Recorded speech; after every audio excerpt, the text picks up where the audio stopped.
Boa tarde. Boa tarde. Pronto. Agradecemos a Deus por mais uma oportunidade de passearmos pela nossa vida e aprimorarmos nosso conhecimento sobre nós mesmos, sobre a vida, para que nós possamos utilizar melhor, cada vez melhor, o nosso livre-arbítrio. Esse evangelho, o capítulo 10, bem-aventurados aqueles que são misericordiosos, está aí no item 11, não julgueis a fim de não seres julgados, aquele que estiver sem pecado lhe atire a primeira pedra. Ele traz um foco também na perspectiva da reforma íntima, e esse é um ponto interessante. Antes disso, lembrar para o pessoal que quiser acompanhar esses evangelhos, é só entrar lá no YouTube e colocar Transmutação Renato.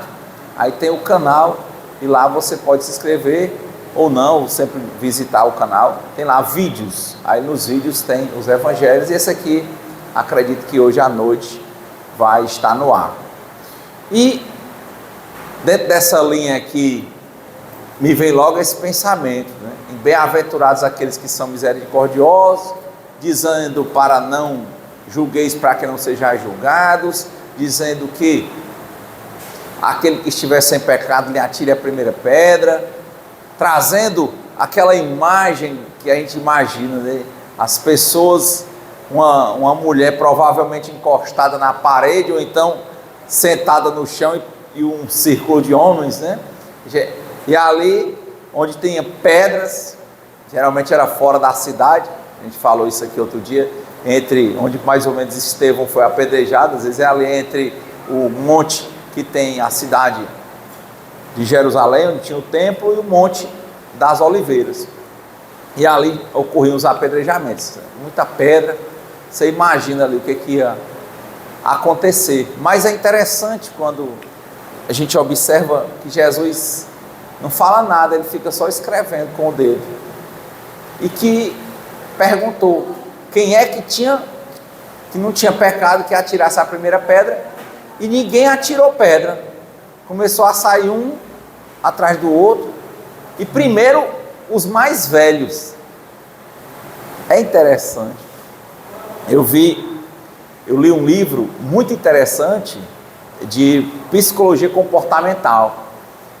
Eles usam muito no mercado financeiro, o nome é A Honesta Verdade sobre a Desonestidade. Quando a gente começa a ler esse livro, A Honesta Verdade sobre a Desonestidade, que é um livro feito por um estudioso, e que ele faz vários testes com as pessoas, de várias categorias, de vários níveis sociais, e você vê como, quando as pessoas podem ser desonestas, elas são.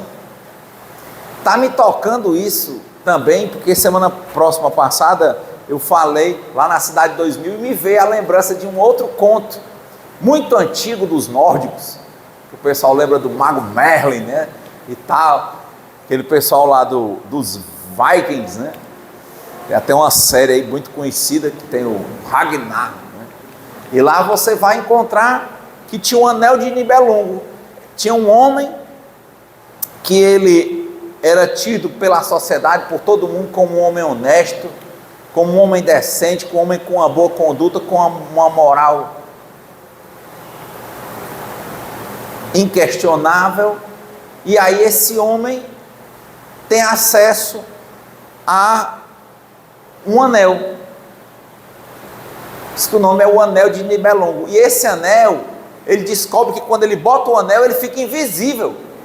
Já pensou? Tinha a capa da invisibilidade, aí depois inventaram a história do homem invisível, e o cara, nos tempos medievais, encontra um anel que ele ficava invisível. Pasmem, a história é o seguinte, que esse homem que todo mundo dizia que era bom, que era ótimo, que era tudo, depois que encontra o anel de Nibelungo, ninguém sabe que ele encontrou, só se sabe que de um tempo em diante, naquela localidade, começaram a acontecer coisas estranhas. Coisas horríveis. E, resumo da história, quando tudo se conclui, se descobre que era o quê? Aquele homem, tido, aparentemente, como bom, quando ele estava plenamente convicto de que ele ficava invisível, ele fazia as coisas mais horrorosas. Sabe? Deus sabe o que tem dentro de nós. Deus sonda o coração da gente. Mas quantas coisas não fazemos quando nós estamos escondidos? Já vi muitos depoimentos de pessoas que, por exemplo, tem lá nos anônimos, tem o dependente de amor e sexo anônimos. Então, quanta gente, por exemplo, que por se achar invisível, está totalmente dependente de pornografia uma hora dessa.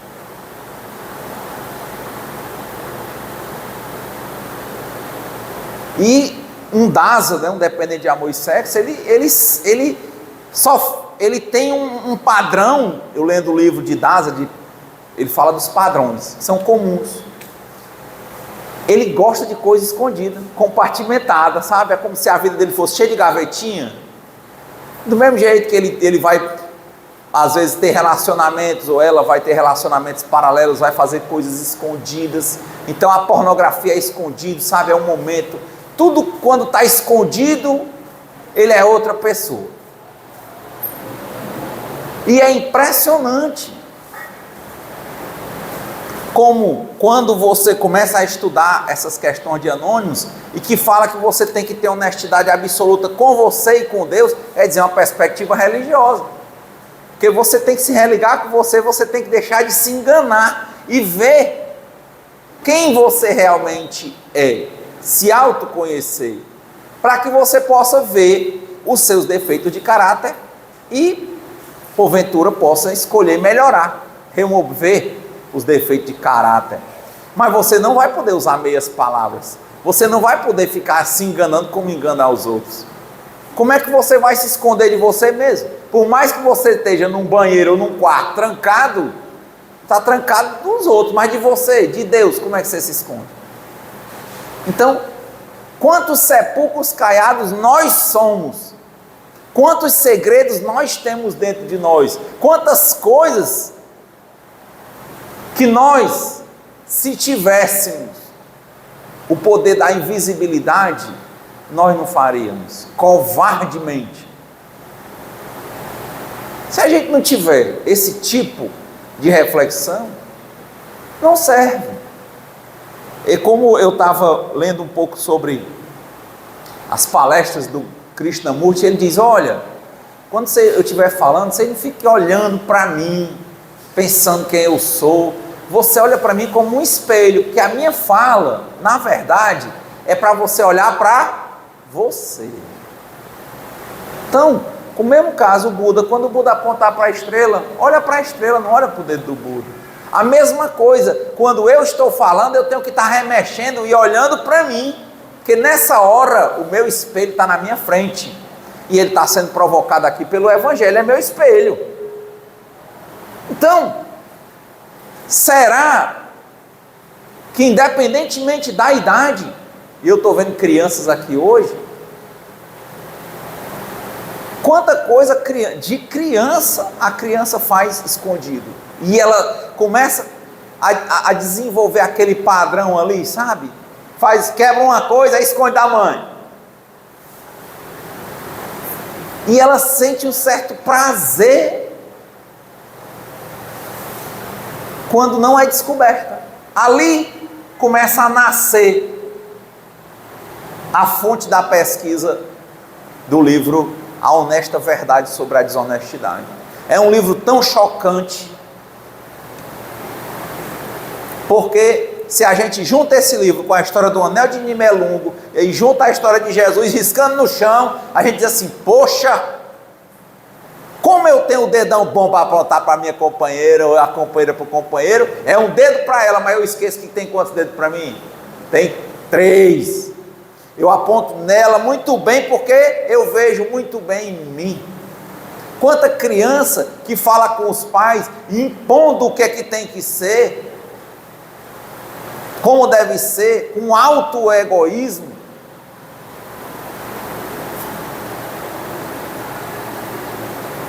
Porque está manipulando, e às vezes a criança sabe, não tem a maturidade de saber o dano que aquilo pode causar, mas tem o que a gente chama aqui no Ceará, às vezes, uma certa malícia, sabe?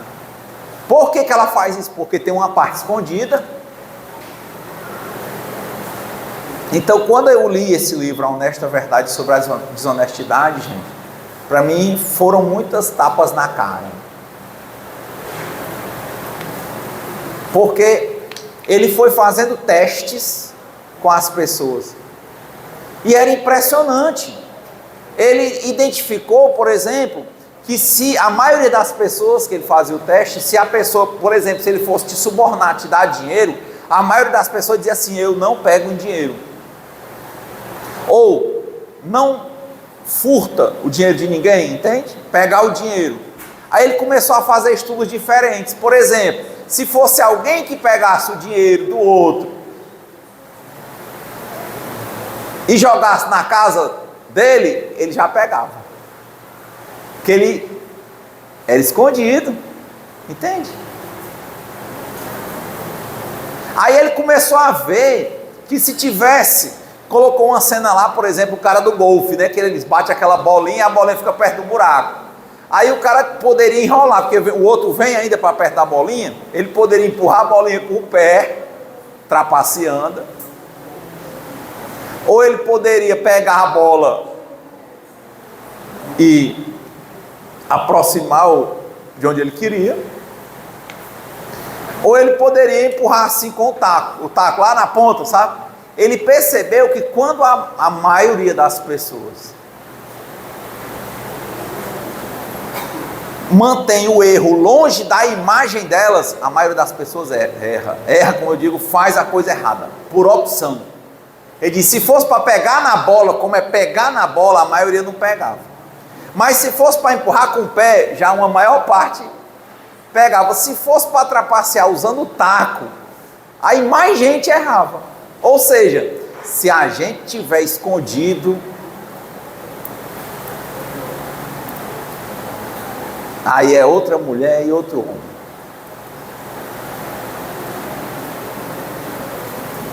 Enquanto isso existir, como é que nós poderemos falar desse final do Evangelho que diz, olha, se for para reprimir o mal, faça. Mas ele diz que tem duas formas, tem o reprimir e tem o querer só desacreditar.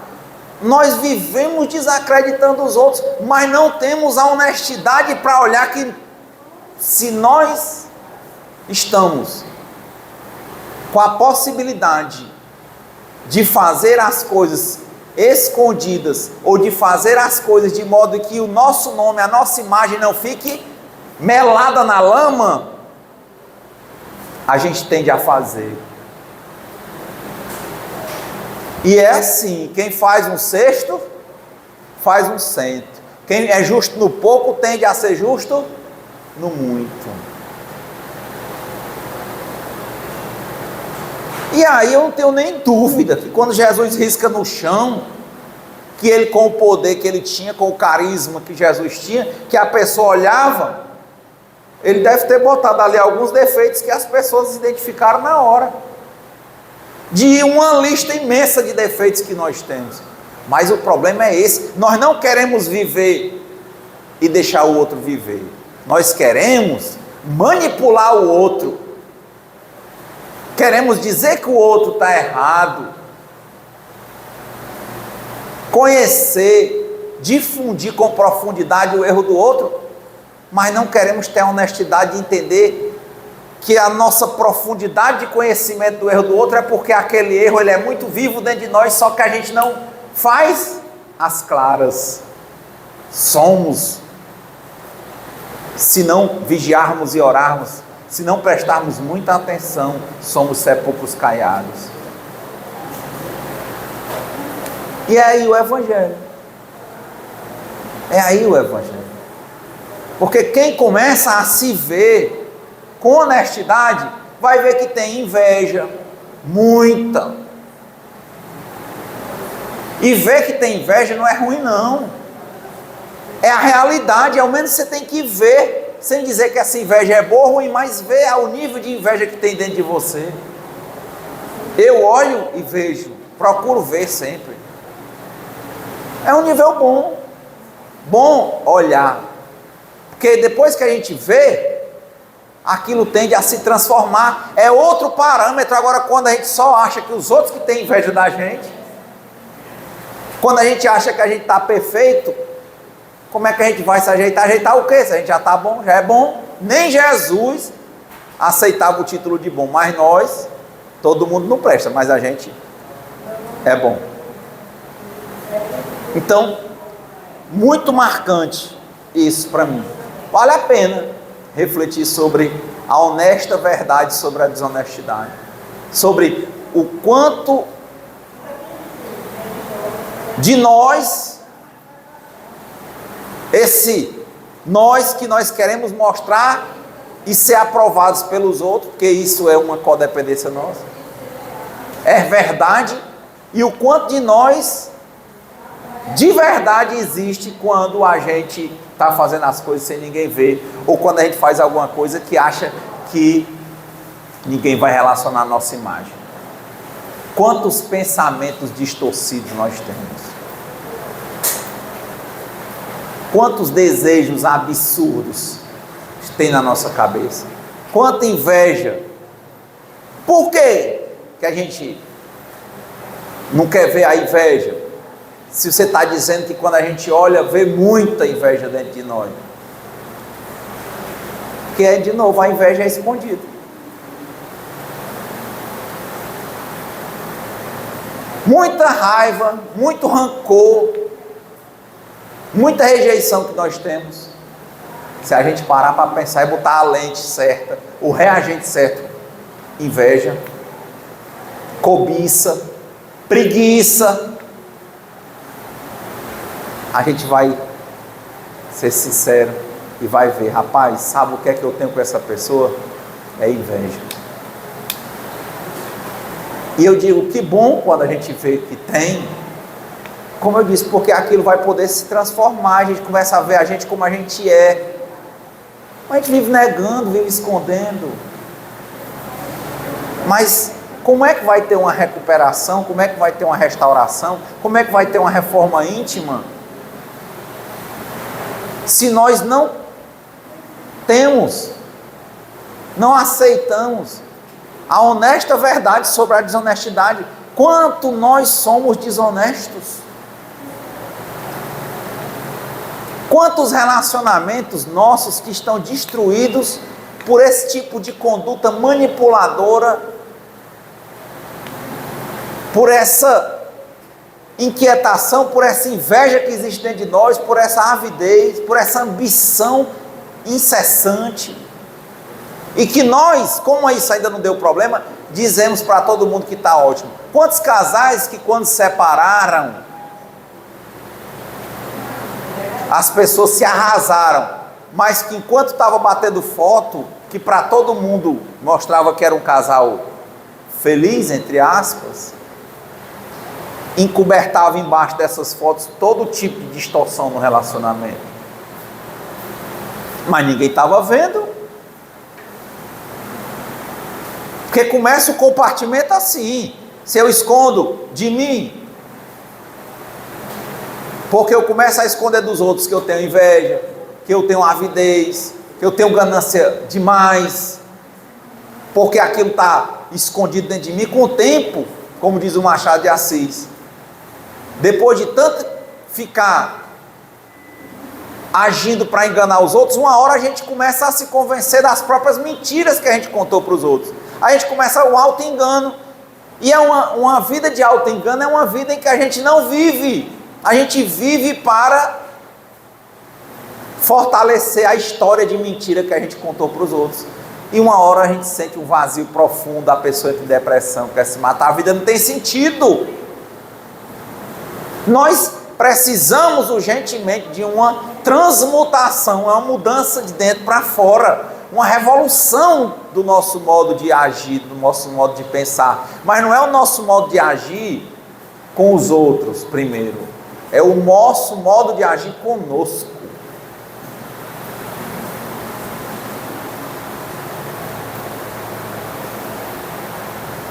Quem acha que a invisibilidade que nós temos, das coisas que passam na nossa cabeça, das coisas que nós fazemos escondido, acaba refletindo no nosso modo de ser?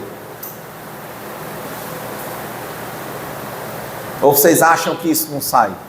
Toda essa coisa, essa personalidade verdadeira e escondida que a gente não quer mostrar para ninguém mais que existe, será que ela interfere na nossa vida? Quem acha que interfere?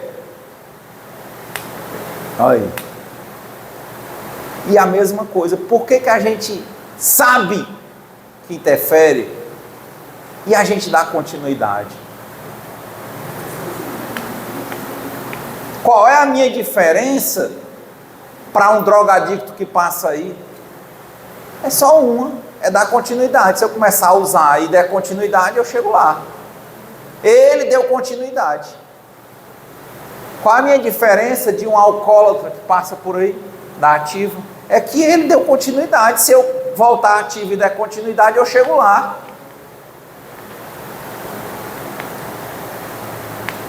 É aí o não julgueis. Por isso que nos Anônimos fala de viva e deixe viver. Porque primeiro, corrija-se. Mas antes de se corrigir, se enxergue. Antigamente aqui a menina dizia, né? Te enxerga. Era para dizer que uma pessoa era feia, né? Desinteressante. Chegava para a outra e ia... Antigamente falava assim, chegar junto, né? Conversar, dar em cima. Aí dizia, te enxerga, rapaz. Queria dizer o quê? Que ali ele era defeituoso para ela, né? Ou era feio, ou era pobre, sei lá. Então a gente primeiro tem que se enxergar, ver o lado feio, ver o lado pobre que tem dentro de nós, mas que está escondido. Temos que ser sinceros conosco. Nada mais Jesus fez ali no apedrejamento do que mostrar para aquelas pessoas que estavam dispostas a matar alguém porque errou, que todas elas, honestamente, são desonestas, eram desonestas. Em algumas ou em muitas medidas. Hoje, eu que comecei com 1 minuto, hoje eu consigo, graças a Deus, meditar meia hora, todo dia. Tem muitos modos de meditação. Tem gente que faz com som, tem gente que imagina estar não sei aonde, tem gente que fica fazendo o som do A1, tem gente que vai contando. Eu já fiz desse jeito todo, mas aqui eu acho, aqui eu faço, aqui eu acho mais relevante é essa em que eu paro para me enxergar como eu sou. São 30 minutos para enxergar inveja, enxergar o que está acontecendo dentro de mim, para dar o nome verdadeiro. Não adianta eu olhar uma situação de inveja e eu ficar querendo racionalizar, quer me enganar, dizendo que não, eu estou com raiva daquela pessoa porque eu não gosto, porque ela não liga para mim, porque ela não olha para mim, ou porque ela é importante, ou porque ela fica... Não. Se for inveja, eu tenho que dizer, eu não gosto, é porque eu tenho inveja. Eu paro para olhar. Tem nada com ela ser isso ou aquilo, não adianta eu passar a culpa para ela. O problema aqui é a inveja minha. Aí chega num canto, aí olha, vai olhar lá no Instagram, uma pessoa que está dando certo, uma banda que está fazendo sucesso, né, Marcos? Aí, poxa, por que é ele e por que não eu? Né? A música lá do Leone com a Paula Toller, por que não eu? Olhar e dizer assim, poxa. Aí fica, olha o que é a cabeça da pessoa que não quer se enxergar. Não, é porque aquele ali fazer o que ele faz também eu não quero. É porque ali ele se corrompe, é porque ali ele corrompe, é porque... Não.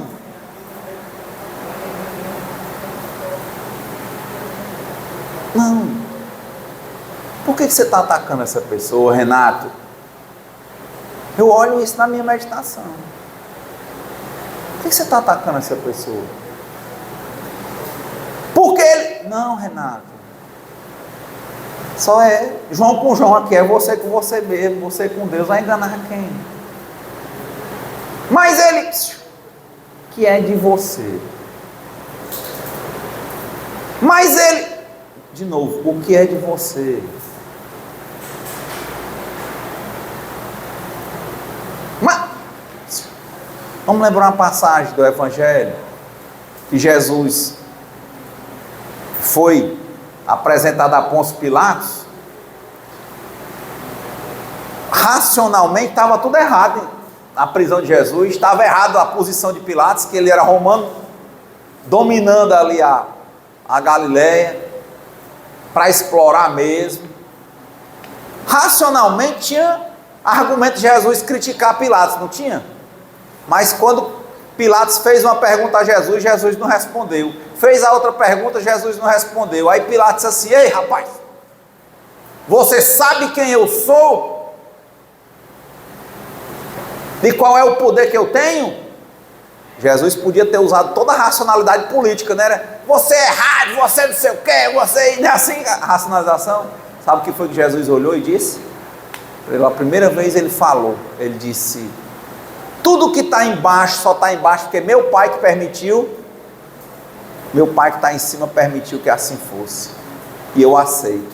A partir daí Pilatos perguntava e Jesus respondia. E venceu uma crença anulante dentro dele. Pilatos perguntava, ele não respondia.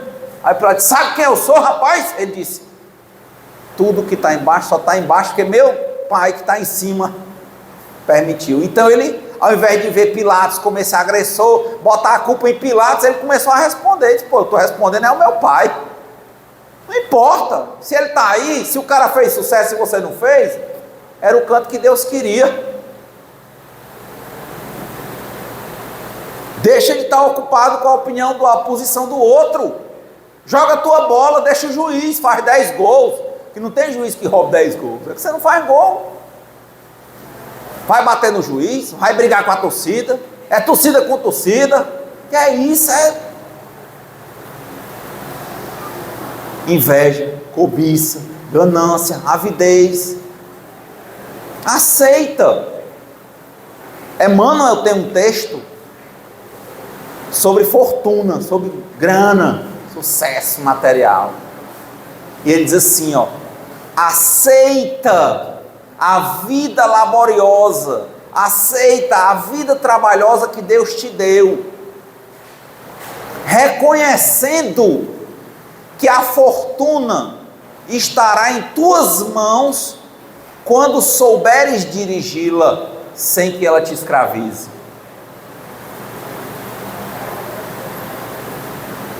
Às vezes a gente quer uma coisa por fim na força, aí fica com raiva porque o outro conseguiu estar onde a gente queria.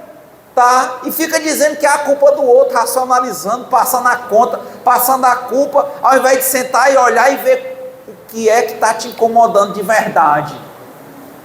Ei Renato, tu tá com inveja, é? E por que essa inveja? Meditação para mim é isso.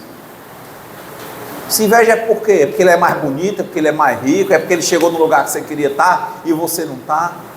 Então por que é isso? É porque você está querendo mudar o que você não pode modificar, Renato? Por que você não vê o que você pode mudar e muda? Se até Jesus, quando viu uma situação como essa dele com Pilatos, ele entendeu que se Deus não quisesse, assim não aconteceria. E se Deus queria, é porque tinha algum motivo e ele soube esperar em Deus. não se revoltou. Quanta gente não está agora ansioso e entra na drogadição para mais uma viagem ou no alcoolismo, porque lá dentro de si, na verdade, tem essa vontade de ser Deus. Não aceita, tem um modo de comparação, se comparando com os outros, tem inveja. Mas quando você pergunta, o defeito é de todo mundo, menos dele. E ele, naquela ansiedade, ele procura uma viagem, porque ele não sabe lidar com a ansiedade. Ele não sabe aceitar o que ele não pode modificar. Ele quer modificar o que ele não pode. E o que ele pode, que é ele mesmo, ele não quer. Por quê? Porque falar dos outros, querer mudar os outros, todo mundo vê. Mas uma reforma íntima nossa demora para alguém ver. Tem que se amar a Deus sobre todas as coisas, porque é fazer e se sentir amado por Deus, e a partir daí se amar para poder amar ao próximo como a si mesmo. Por isso que nesses momentos de meditação, em que eu não coloco música, eu paro em silêncio para me ver. De novo, eu não estou aqui como exemplo, eu quero estar aqui como um espelho. O que é isso? Não para você me ver, para você olhar para você. É por isso que eu tenho falado do que eu faço, as coisas que dão errado, as coisas que dão certo, porque são coisas que você pode olhar no espelho para você, se você precisa e se você achar que é interessante fazer. Mas como tem distorções entre o que eu falo num primeiro momento, às vezes, o que eu penso, o que eu sinto, do que quando eu paro para ver o que realmente está acontecendo dentro de mim. Se você se colocar como um espelho, será que não tem dentro de você isso? Será que aquela mãe jovem que teve uma gravidez às vezes indesejada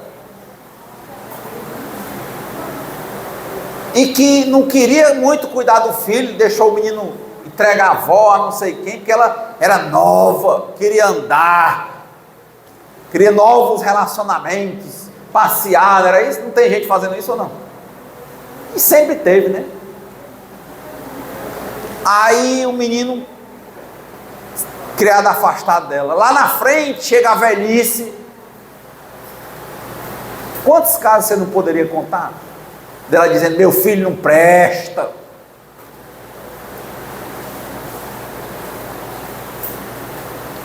Não quer nem conversa comigo. Estou velha também, ó, praticando a autopiedade. Querem manipular. Não percebe.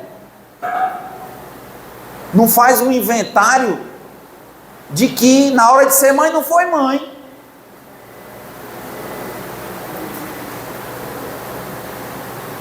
E não adianta voltar ao passado para se machucar, porque que seja o passado, mas às vezes na meditação a gente se vê, e vê, porque na hora que eu vejo que aquilo ali existe, eu já deixo de estar culpando apenas o meu filho e vejo a minha parte.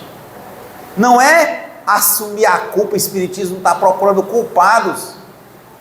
A gente tem que assumir a responsabilidade, porque a partir do momento que eu entendo que eu errei, eu já não tenho o meu modo de me referir a ele, não é o mesmo, que eu não passo mais a conta toda para ele, entende? Eu assumo a minha parte, e eu digo, bom, e eu não sendo a mãe que eu acho que eu deveria ter sido, agora, como eu ainda sou mãe, como é que eu faço para, daqui para frente, ser mãe? Frases do Livro dos Espíritos. Embora eu não possa voltar atrás e fazer um novo começo, qualquer um pode agora começar e escrever um novo final. Mas não vai dar certo é você apagando os seus erros, apagando, que eu digo, ver é importante para entender. Não é para ficar triste nem se culpar, é ver para entender. Para deixar de ficar passando a conta para os outros. Como a inveja, a gente diz, fulano tem inveja, e a gente não quer enxergar o tanto de inveja que tem dentro de nós. Entendem?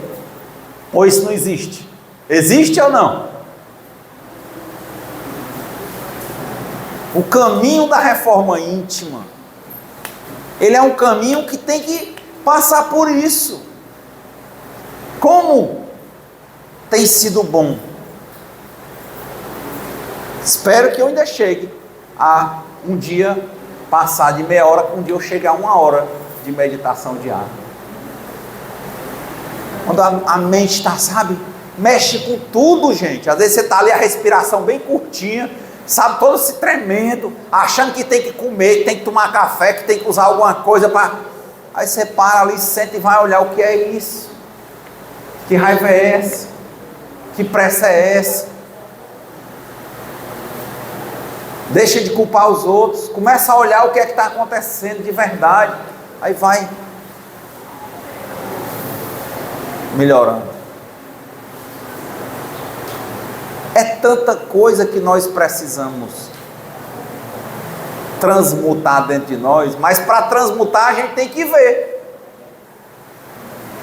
para que a gente possa de fato viver uma vida que faz sentido. O sentido da vida, a meu ver, é estar aprendendo. Nós estamos aprendendo a viver, nos relacionar todo dia, em cada fase, todo dia é diferente, aprendendo a nos conhecer, mas só que a gente é cheio de preconceito na cabeça, egoísmo, egocentrismo, é assim, todo mundo erra e eu no centro, eu boto uma redoma, todo mundo erra, eu não vou, porque pode me prejudicar. Quando eu falo sobre isso, uma vez um colega disse assim, Renato, esses grupos de autoconhecimento, essas coisas aí, que a pessoa se vê, meditação, eu não vou não, porque eu conheço gente que fica assim, vai que eu estou bom, aí eu vou arrumar doença para mim. A pessoa não quer, ela não quer, porque vai doer, sabe, no dia que você tiver, sabe, numa crise de autopiedade, dizendo para todo mundo que todo mundo é errado, é o mundo contra você, que você se sentar e começar a olhar o tanto de erro, de procrastinação, de inveja, de cobiça, de ira que tem dentro de você, de não aceitação, de querer mudar o que você não pode mudar, e não mudar o que você pode, procrastinar, aí vai doer. Mas como a Ana falou, tudo passa, vai passar, mas você tem que passar por aquilo. Como é que eu posso consertar algo que eu acho que já está ótimo? Então a gente se vende, né? A imagem que a gente passa para os outros é que a gente está ótimo. Se eu te perguntar, Marcos, tudo bem? O que é que o Marcos me responde todo dia? Tudo bem. Ora, mãe, ninguém está bem.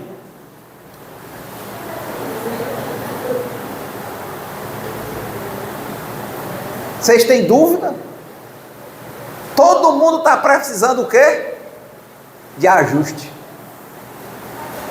E o ajuste é igual uma bicicleta. Vocês já viram? Quem já teve bicicleta? Quando você está andando na bicicleta, beleza, lógico que ela se gasta, mas você encosta a bicicleta sem ela andar, ela se afrouxa e quebra todinha, ela não é? Impressionante, parada, você andando numa bicicleta, o pneu vai se consumindo, não é isso? Demora o pneu de bicicleta se consumir. E a bicicleta parada, ele se quebra todinho, quando você enche o pneu, ele não presta mais. É assim, ó. Quando eu digo para mim mesmo, eu me olho momento a momento, e naquela hora, minha vida inteira não precisa ser aquela meia hora de meditação, não. A minha vida inteira passa a ser o dia inteiro, dia a dia, momento a momento, a cada 24 horas de auto-observação. É o vigiar e orar, hein? Meditar fazendo qualquer coisa.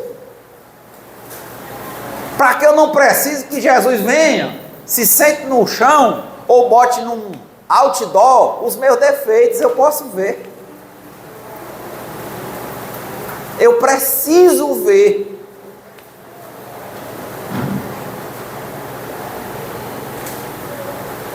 Eu preciso ver.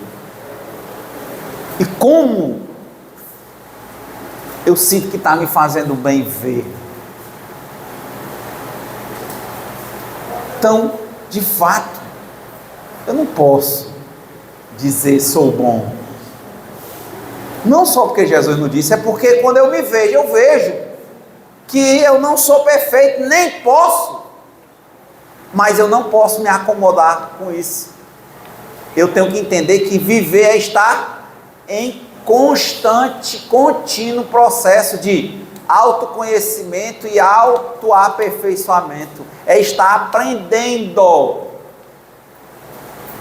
Então eu não sou perfeito, mas eu te digo, eu estou em aperfeiçoamento contínuo. Isso que eu achei bom quando eu comecei a ler sobre anônimos na época. Desde o AA até o dependente de amor e sexo, o neurótico, que é problema com emoções. Porque a pessoa, todo dia lá é o 10º passo, fazer um inventário constante, diário. É uma vida de meditação, ativa, se olhando, se observando. Quando eu olhei para aquilo,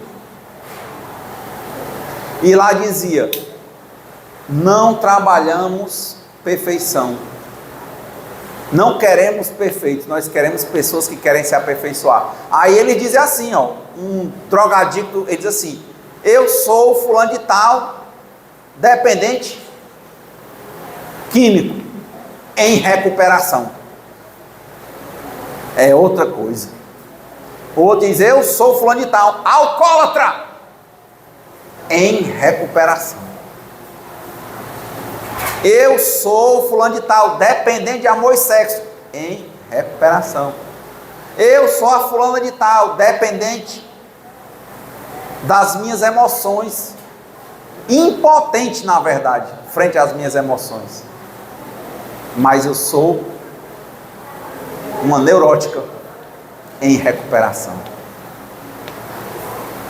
Eu me vejo impotente frente aos meus relacionamentos. Eu sou uma codependente. Mas eu digo, eu sou uma codependente em recuperação. E qual é a minha diferença para os outros? A diferença é que eu estou em recuperação, ou em restauração. É um processo contínuo para sempre. E a minha vida tem todo sentido, porque o sentido dela é esse. O objetivo dela é esse. Por isso que Sócrates dizia, conhece a ti mesmo. Eu me conheço comigo, me conheço em relação com Deus, com os outros. E aí eu começo a ser uma peça melhor, ocupar o meu lugar. Tinha uma música assim na igreja? Quando Jesus passar, eu quero estar em meu lugar. Mas você está ocupando seu lugar? Se tua cabeça está cheia de inveja, avidez, insatisfação, você só acha que o jardim do outro é mais verde, você não procura ver o que você tem, cuidar do que Deus te deu, é racionalizar e criticar a vida dos outros, e não amar o que Deus te deu, amar o que você tem.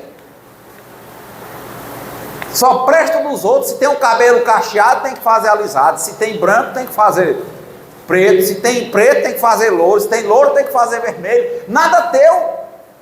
Presta.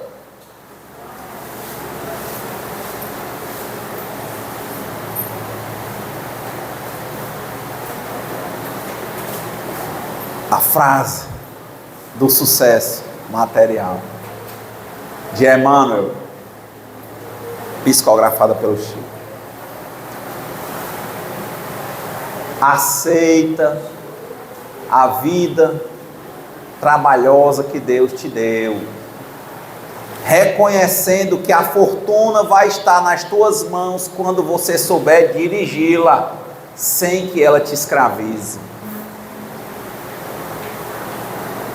Consegue entender essa frase? Quanta revolta a gente não tem porque a gente não tem o que a gente quer? E a gente não entende que Deus não vai entregar uma gilete a uma criança. Porque se uma bebê pegar uma gilete, o que ela faz?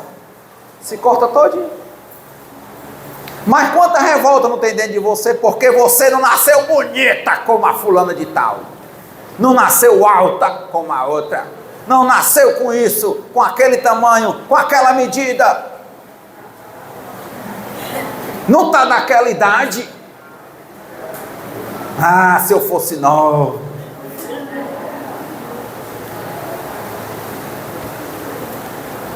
É isso, ó.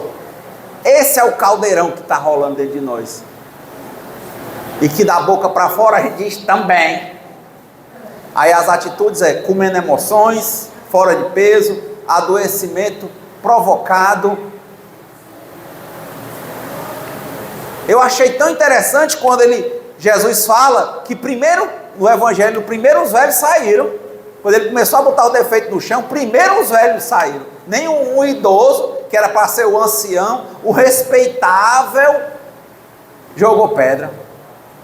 E quando eu falei para vocês sobre os grupos de anônimos como Dependentes de Amor e Sexo Anônimos, DASA, que usa os 12 passos de Alcoólicos Anônimos, só que o primeiro, ao invés de ser reconheça a minha impotência frente ao álcool, que minha vida ficou ingovernável, lá o primeiro passo é reconheça a minha impotência frente a amor e sexo, e que minha vida ficou ingovernável.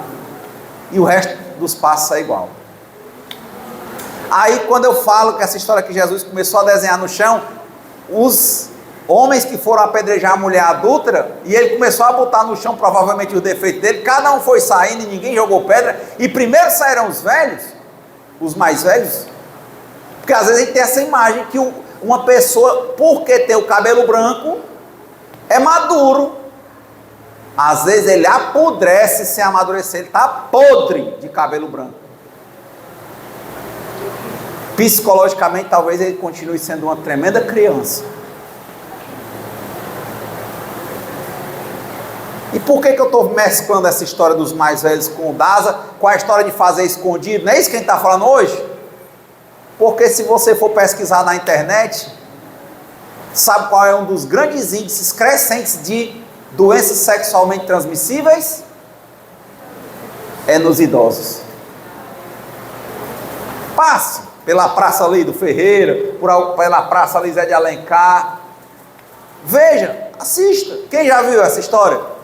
O idoso procurando relacionamentos de qualquer forma, não usa preservativo e muitos idosos estão contraindo doenças sexualmente transmissíveis gravíssimas.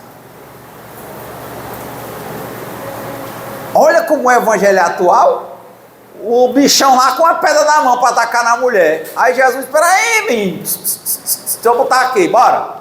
Primeiro, checklist. Renato, aí tchum. Renato tem condição de tacar uma pedrada nela aí? Aí o Renato, primeiro os velhos saíram. Aí você pega os dados hoje, o próprio idoso, com uma imagem de seriedade, que não faz isso, não faz aquilo.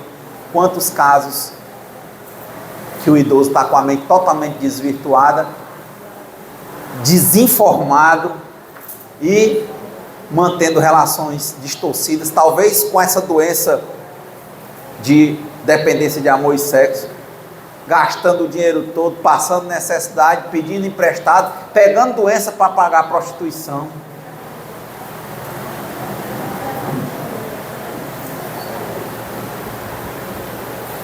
Ou isso não existe? Homens, quanto vocês conhecem aí de gente idoso que ele só fala daquilo?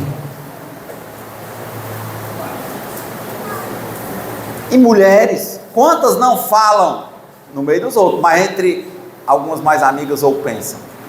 De novo, o escondido é diferente. E que horas é que aquilo ali está acontecendo? Muitas vezes é quando ela está se sentindo triste, está se sentindo sozinha, quando ele está se sentindo triste, sozinho. Ao invés dele entender o que está acontecendo, ele está buscando uma fuga. Quanta gente que trabalhava, se aposentou, aí se sentiu só, ao invés de se entender, se relacionar, passou a fugir pelo alcoolismo. Não, eu trabalhei a vida toda, agora eu posso beber, estou aposentado. Quando você vê, vira um lixo, perdeu o nome, perde tudo, vai para o fundo do poço. Eu conheço gente que nunca tinha bebido, era trabalhador, era isso, nunca tinha usado droga, e depois dos 60 anos começou dizendo que achava que tinha direito, ao invés de se olhar e buscar se ver e se aperfeiçoar, se melhorar todo dia. Outro dia passei por um ali no centro, os gritos, caiu na drogadição. Ele passou do alcoolismo para a drogadição depois dos 60, já tinha pego doença sexualmente transmissível, já tudo, caiu na droga e está completamente transtornado. Marcos corre gritando, vendo bicho. Um dia eu passei por um canal ali, ele estava no canal metendo a pé nos matos, dizendo que estava brigando com 3 pessoas, louco. E sabe qual é a minha diferença dele, pessoal? É porque ele deu continuidade. Se eu for lá e der continuidade, vocês vão me ver lá também, e talvez eu nem chegue a envelhecer. É ligeiro, é ligeiro. Fugas, gente. Como nós fugimos de nos encontrarmos conosco mesmos? Como tem coisa distorcida dentro de nós. E nós temos o nosso anel de Nibelungo, né? Nós temos o nosso poder de invisibilidade. Quando a gente tranca uma porta de um banheiro, quando a gente está no celular sozinho ou sozinha, quando a gente está com os nossos pensamentos rodando na lama e achando bom, e a vontade praticamente zero, porque a gente acha que é invisível. A vontade de se limpar, a vontade é fazer mais, sabe? Até a vida ficar ingovernável. Aí entra nos anônimos. Quem tem sorte, porque a maioria não entra não. Você chega nas salas, não tem ninguém. Aquilo ali salva vidas. Só que a pessoa tem que querer. As pessoas têm que ser, às vezes a pessoa é convidada, não pode ser arrastada. Lá tem uma frase bem grande assim, ó: se alguém estender a mão pedindo ajuda, que a mão dessa irmandade esteja lá. E para isso eu sou responsável. Por quê? Porque não adianta levar a pessoa arrastada, ela não quer. Ela está gostando de rolar na própria lama dela. E o que é que alimenta mais ela rolar na lama dela, meu povo? É ela achar que ninguém está vendo. Porque atrás daquela bichona que está lá curtindo, com a cerveja na mão, droga no banheiro, tem uma mulher carente, tem alguém querendo se relacionar, tem alguém querendo estar escrava da confirmação dos outros, fazendo tudo para ver se mostra que é de sucesso, ao invés de se ver. Ou não existe isso? E assim o cara também. Quando começa a olhar isso, eu não vejo diferença de mulher para homem assim. Mesmo jeito, se tiver escondido, se achar que está escondido, faz coisa demais. Nos pensamentos, faz coisa demais. Não importa a idade. Mas é duro, né, enxergar isso. Mais duro que, como diz lá no Matrix, né, conhecer o caminho é uma coisa, trilhar o caminho é outra. Aqui a gente está só mostrando o espelho. Agora, se você vai querer assumir as regras da sua vida e trilhar o caminho, aí é outra coisa, porque é fazer a sua vida cheia de sentido, é viver uma nova maneira de viver, é viver sem fugir, é viver entendendo de não fugir de você mesmo, de achar o ponto de equilíbrio. em regiões que ninguém vê, e que o seu sucesso só quem vai ver no primeiro momento é Deus e você. E se você está tão escravo da opinião dos outros, da questão da aprovação dos outros, isso para você talvez não tenha graça. É como você ter uma família, eu estou vendo aqui, acho que uma moça com um filho, talvez seja o esposo ali. Às vezes o cara é mais massa, ele está lá no meio da rua, todo malhadão, ou a menina está na rua, curtindo um forró, um funk, não sei o quê. Todo mundo vê, do que ele está lá com a família dele, deitadinho, assistindo uma coisa legal dentro de casa. Ou isso não existe? Ninguém vê, cara. Tem que fazer para o povo ver. Ah, eu estou com essa pessoa aqui, ela é legal. Não, mas essa daí não chama mais atenção. O pessoal sabe que é minha. Eu tenho que arrumar outra que chama atenção para mostrar para os outros. Eu tenho que estar na praia, eu tenho que estar ostentando. Tudo isso é querer vender uma imagem de impotência para um espírito que está faltando amor a ele mesmo. Não se ama. Ele não vê o valor das coisas que Deus deu para ele. Só vai ver talvez quando o fundo do poço mostrar, quando ele perder tudo. Ou ela perder. Eu não vejo diferença, sinceramente, entre o espírito homem e o espírito mulher. Escondido é a mesma coisa. No evangelho não tem, porque naquela época a mulher não apedrejava nada. Mas se não, tinha mulher também. Eu não tenho dúvida disso. Eu não vejo, olha, anos ouvindo pessoas. Eu não vejo diferença do 70 anos de idade, 10 anos de idade. Quando bota as emoções para fora, tudo igual. Por que está igual? Porque a maioria das pessoas passa 70 anos e não amadurece de novo. Apodrece e não amadurece. Nunca quis parar para se enxergar. Mas Deus sabe. Você sabe. Você sabe. O problema é que você não quer ver. Na hora que você vai ficar só, você corre logo para beber, para sair, para não sei o quê. Por quê? Porque você está com medo de se ver. Porque se você se vê, você sabe que vai ter muita coisa para você ajeitar. E aí você pensa assim, poxa, eu lá no meio da rua, a minha droga predileta é ver o povo batendo palma para mim, ó, dizendo, o bichão, a danadão. E eu me ajeitando, ninguém bate palma. Só eu e Deus. Se eu deixar de beber, se eu deixar de usar droga, se eu deixar de ser promíscuo para cima e para baixo, para isso, para aquilo, vão me chamar de careta, ninguém vai bater palma. Como eu vou deixar? Sabe? Como eu vou assumir o papel de pegar as rédeas da minha vida e deixar de fugir? Toda vez que for doer, eu tenho a minha fuga, ou pela comida, ou pelo sexo, ou pelas drogas lícitas ou ilícitas. Aí eu vou dizer para mim que eu não fujo mais, só por hoje, para mim não ter mais como me rolar na minha lama. Se eu gosto, é o meu defeito, são meus defeitos de caráter. E o pior é isso, gente, dá para chorar, porque quando a gente começa a se ver e a gente começa a descobrir o defeito de caráter que a gente tem escondido dos outros, mas que a gente conhece e que a gente identifica como defeito, como a gente identifica que está fugindo, o que mais dói é a gente dizer assim, poxa, isso me faz mal. Eu hoje tenho plena compreensão de que me faz mal, e agora eu vejo como eu sou dependente disso.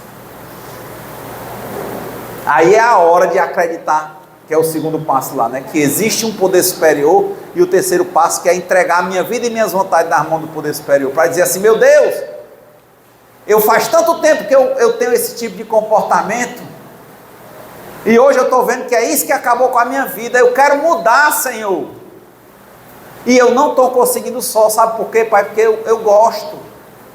Se você gosta dos seus defeitos de caráter, diga para você que você gosta, diga para Deus. E se você entende que eles não te fazem bem, pede ajuda à espiritualidade, Deus vai te ajudar. Porque na hora que você vê e que você entende que aquilo não faz bem, que você precisa mudar, a mudança já começou.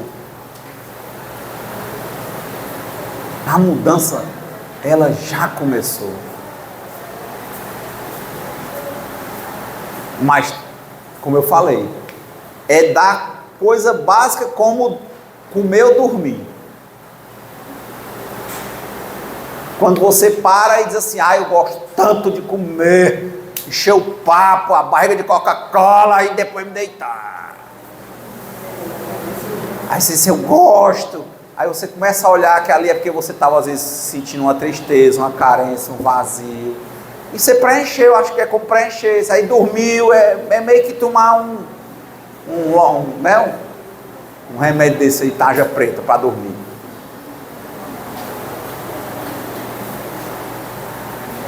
Aí você olhar e dizer assim, poxa, eu estou fugindo, ó. Ô pai, eu não quero mais fugir. Mas é tão gostoso encher a barriga do sanduíche, uma Coca-Cola e me deitar e dormir.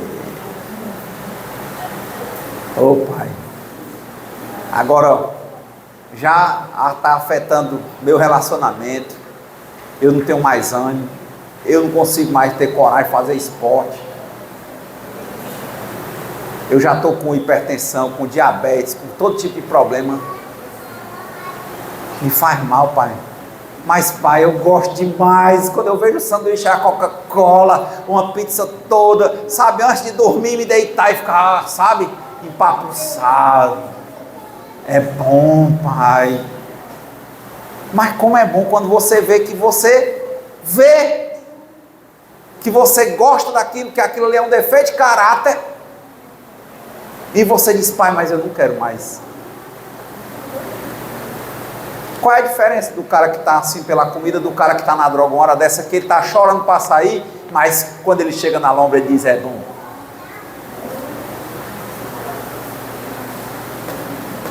Por isso que é importante. Primeiro, dá o primeiro passo, sair da negação, para a gente encerrar. Sai da negação, assume, te enxerga, vê os teus defeitos. Entende que vai ter defeito que você gosta, mas que você já sabe que só estão te prejudicando. Pede ajuda a Deus, enxerga, faz um inventário, escreve tudo que você acha que é seu defeito, o que você gosta, o que você não gosta, e veja os defeitos como defeito. O que você não tiver força, peça a Deus, e não desista. Viva 24 horas, hoje, só por hoje, não faça. Só por esse minuto, não faça. E vá vivendo de 24 em 24 horas. E todo dia pare, ou em tudo que você estiver fazendo, faça meditação. Como é isso? Em tudo que você está fazendo, você ficar se vendo. E comece a usar as lentes do defeito de caráter que você identificou. Inveja, cobiça, preguiça, gula, avareza. Comece o processo. É para a eternidade. Mas você vai ver que depois da tempestade vai vir a bonança. E a sua vida, você vai ter uma nova maneira de viver. Não tenha dúvida.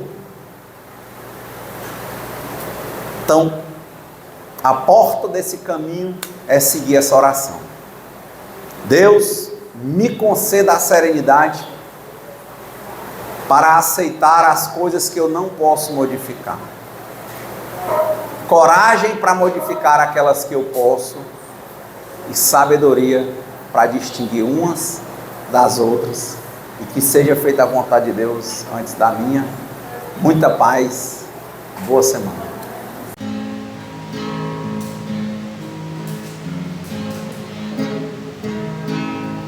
Quem espera que a vida seja feita de ilusão, pode até ficar maluco ou morrer na solidão.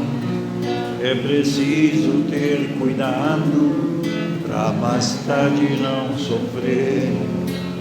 É preciso saber viver.